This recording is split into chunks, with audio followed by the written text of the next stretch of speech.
arbitre de merde. Vraiment, genre là, sérieusement.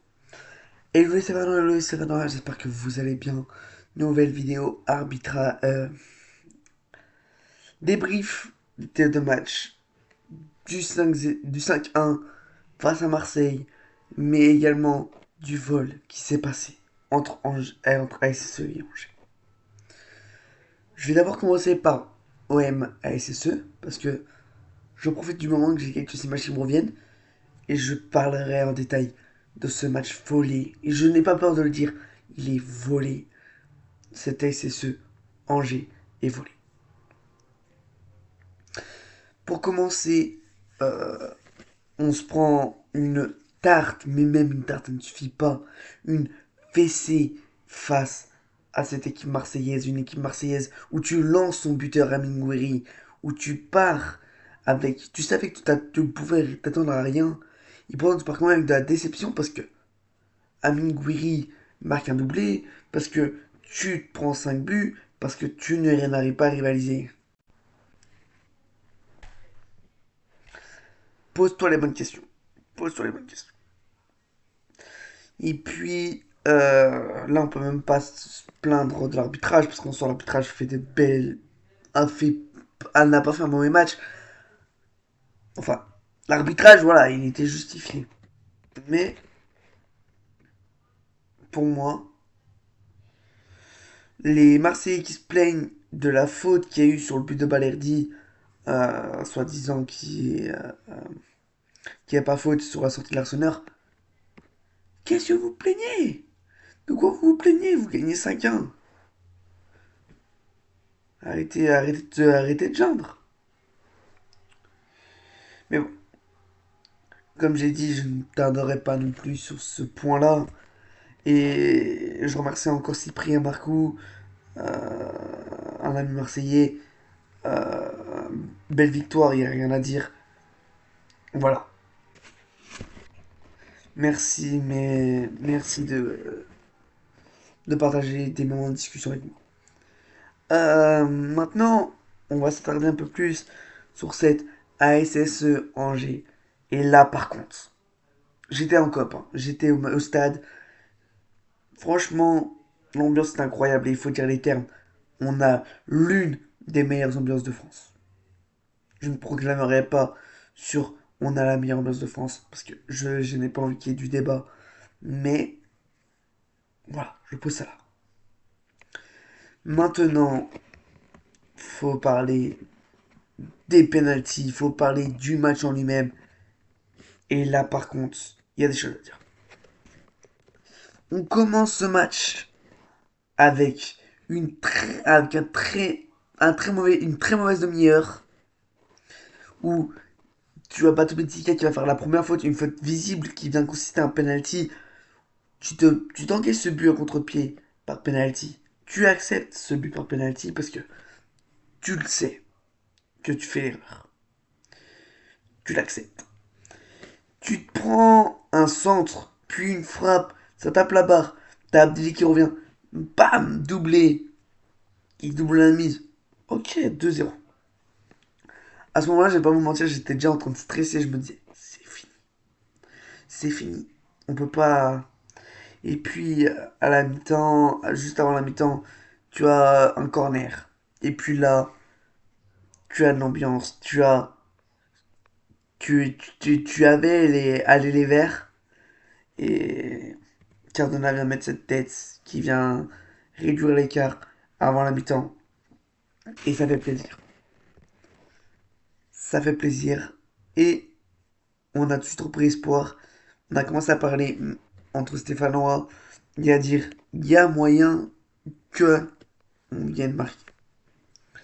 Tu reprends ce mi-temps, tu arrives à rentrer dans le dur, tu arrives à montrer les choses, tu arrives à venir te montrer offensif face à Angers. Et puis, sur une passe en retrait de Tardieu, il vient trouver Pierre Ekwa. Pierre Ekwa qui, lui, ne tardera pas, il frappe, il ne réfléchit pas. Petit filet, magnifique Pierre Ekwa. Premier but sous ses verres. Et ça fait du bien. Mais du bien. Cardona, pareil, je l'ai pas dit, mais premier but, c'est une nouvelle couleur. Cette saison, je parle bien de cette saison, parce que c'est son dernière, il m'a déjà mis. Mais ça fait du bien. Sérieusement. Tu viens égaliser, ça te met dans un autre mouvement. T'avais les Magic qui chantaient comme je sais pas quoi. Ça se défoulait, ça parlait bien. Franchement, on enchaînait. Et puis, t'avais, avant même que Saint-Etienne marque le premier but, il y avait Yaya Fofana, le gardien angevin. Oh, je vais me retenir de l'insulter parce qu'on est sur YouTube, mais faut dire les termes. Mais quel enfant. Voilà, je t'aimerais. Mais par contre, il a fait que nous chambrer. Le mec, il a arrêté 5 frappes. Il est content.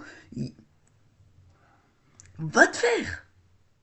Au bout d'un moment, tu nous chambres.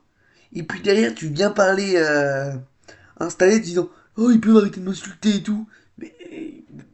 Mais sérieusement, c'est incroyable ça.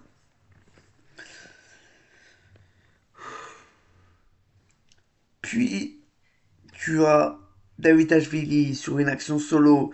Il vient faire toute la défense, il va passer la défense sur son côté. Et puis il vient centrer. Et qui l'eût cru?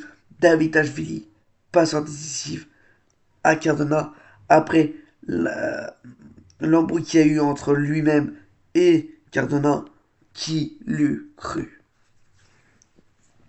Tu viens marquer le 3-2. On était comme des fous. On disait let's go, on l'a fait remontada. Ouais, on l'a fait la remontada.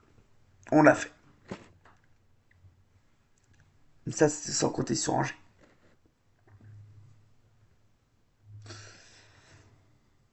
Pour vous expliquer l'action, qui moi je ne trouve pas logique, qui pour moi il n'y a pas penalty, qui pour moi on se fait voler. Tu as l'attaquant Angevin, il fonce dans Bernauer. Bernauer qui est en position de défenseur. Bernauer qui vient sans forcément foncer sur le joueur. Il, euh, le joueur angevin, il vient lui foncer dessus. Il va mettre le coude sur Bernauer, quand même. Tu peux regarder les images arrêtées. Il y a le coude qui part sur Bernauer. Bernauer s'écroule dans la surface. Il emmène dans sa chute l'Angevin et ça fait penalty pour Angers. Pardon. Pardon. Mais en fait, fallait le dire, hein, si les arbitres vous voulez nous dépouiller. Parce que on n'a rien à donner. Hein. On joue le maintien. On joue pas l'Europe. Hein. Penalty transformé par Dieng. 3-3. Score final.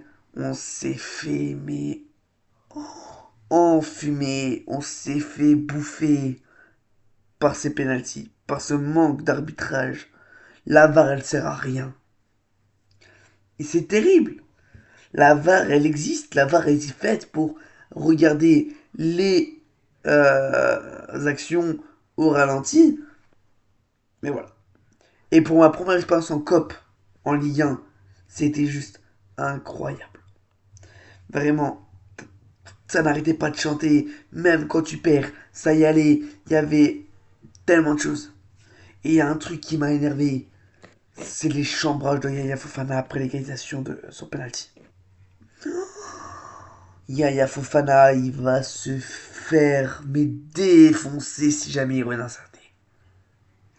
Yaya Fofana, il va se faire enclencher. Et cela, là-dessus, je n'ai aucun doute à avoir. Ouais. Match qui pour moi méritait largement d'être mené par les Verts. Venir chercher 3 points pour les Verts. Venir relancer la saison des Verts. Mais il y a une chose qui est sûre, c'est qu'il y en a un qui a lancé la saison. Et c'est Irving Cardona. Irving Cardona doublé face à Angers. Pour moi, il ne peut qu'être meilleur. Et ça, c'est important. Maxime Bernauer, pour moi, il n'a pas fait un mauvais début. Il n'a pas fait une mauvaise rentrée. Pour moi, il y a du bon. Et si je devrais dire les tops et les flops, ça commencerait par l'Arseneur. Même si s'en prend 3, c'est 2 pénalties, une frappe où il était déjà au sol. Pour moi, l'Arseneur n'est fautif sur aucun but. Et l'Arseneur, pour moi, il mérite d'être dans les tops. Puis, forcément, tu as Irving Cardona. Cardona qui a obtenu la note de 9,1 sur mon truc. Et franchement, c'est pas immérité. Puis tu as le le grand Bouchouari qui vient taper la barre à la fin de la première mi-temps également. Ça vient taper la barre, ça vient percuter la barre. Tu le vois quand t'es dans le COP Nord et que ça se passe vers le COP Sud, tu vois bien le ballon partir comme ça. Et puis tu le vois ballon ricocher, tu fais oh. On se prenait tous la main dans la tête. Non, la tête dans les mains. Voilà, c'est mieux. Mais en tout cas, incroyable. Incroyable malgré tout. Avec les flops. Non, j'ai un dernier top. L'entrée du Rico Davidashvili était parfaite. Vraiment, il n'y a rien à redire sur son entrée. Il finit avec une passe des. On prend. Maintenant les flops. Les flops, je mettrais. Je sais pas. Il n'y a pas. N'Guessan, malgré. À contre-coeur, parce que N'Guessan. Pour moi, il a besoin de plus de temps. Je mettrais également.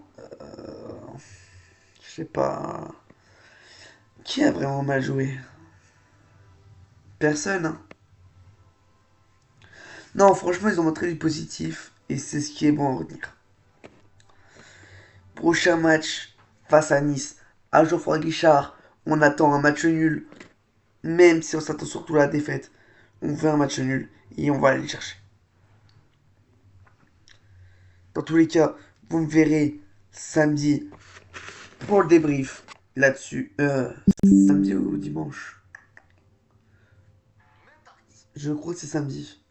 Attendez 2 secondes, je vais regarder. Il me semble que c'est samedi.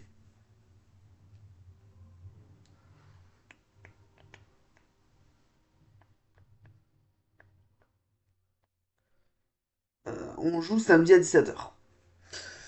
Pour moi, ce match-là va être crucial et il va falloir aller le chercher. Et vous me verrez du coup samedi pour le débrief. Et j'espère pouvoir faire un bon débrief avec un Saint-Etienne qui sort victorieux au meilleur, qui sortent avec un match nul. Dans le pire, j'espère du moins. J'espère vraiment pas qu'ils vont aller chercher la défaite, voilà. Je veux qu'ils aillent chercher un point. Je sais que c'est compliqué, je sais que c'est Nice en face, je sais que c'est trop, peut-être un peu trop leur demander. Mais j'ai espoir. Et je vais te dire, c'est l'espoir qui fait vivre. Bref, en tout cas, merci à tous ceux qui sont là. N'hésitez pas, pour ceux, que ça plaît, pour ceux pour qui le contenu leur plaît, n'hésitez pas à lâcher un petit follow, ça fait toujours plaisir. Un petit like également, ça fait du bien. Sur ce, on se revoit samedi. Je vous dis à très vite. Ciao, ciao.